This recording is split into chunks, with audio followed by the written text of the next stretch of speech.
سلام، حال احوالتون چطوره؟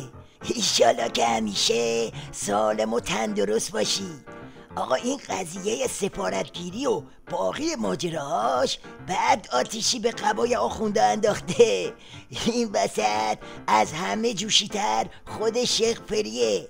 اول یه نگاهی به جلز و ولز این رئیس جمهور اعتدال مسلک روباه صفت بندازیم تا بعد علت جیغ و دادش رو خدمتتون عرض کنم.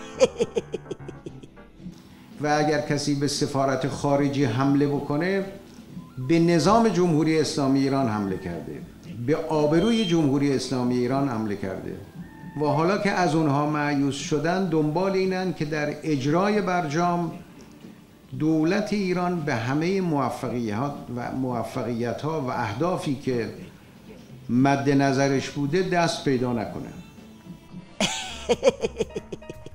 آره دیگه، این شیخ فری میخواست با برجام و زهرخوران و این حرفا به خیال خودش سایه جنگ و از رو عمامه آخوندا برداره. اما حالا میبینه که تو این قضیه سفارتگیری سایه که چه عرض کنم بختک جنگ افتاده روشون. این همون ضربه ایه که حزما هم نوش جان کرده، اما میخواد به روی خودش نیاره. قطع دیپلماسی حکومت سعودی با ایران و خروج عده‌ای که تنها بازیچه آمریکایی ها بودند نه تنها ضرری برای کشور ندارد بلکه موجب خوشحالی شد. وقتی جام زهریا این سیخ و سنبه های دلواپسا رو میشنون پاک قاطی میکنن و حرف آخر رو اول میزنن.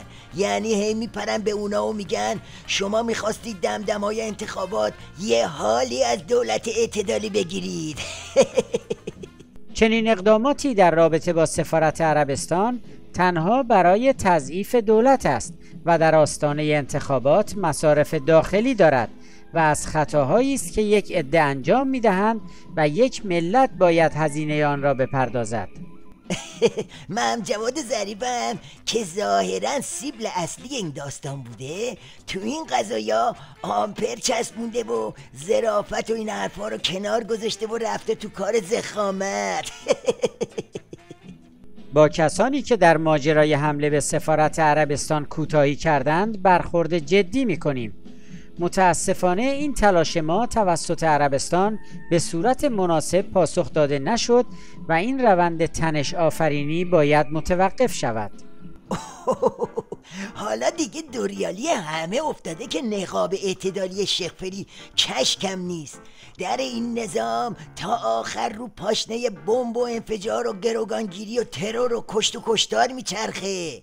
شیخ فری از این که اینقدر زود هناش بیرنگ شده حسابی رم کرده و میخواد با پیغام و پسقام و منت کشی یه جوری قضیه رو ماسمالی کنه.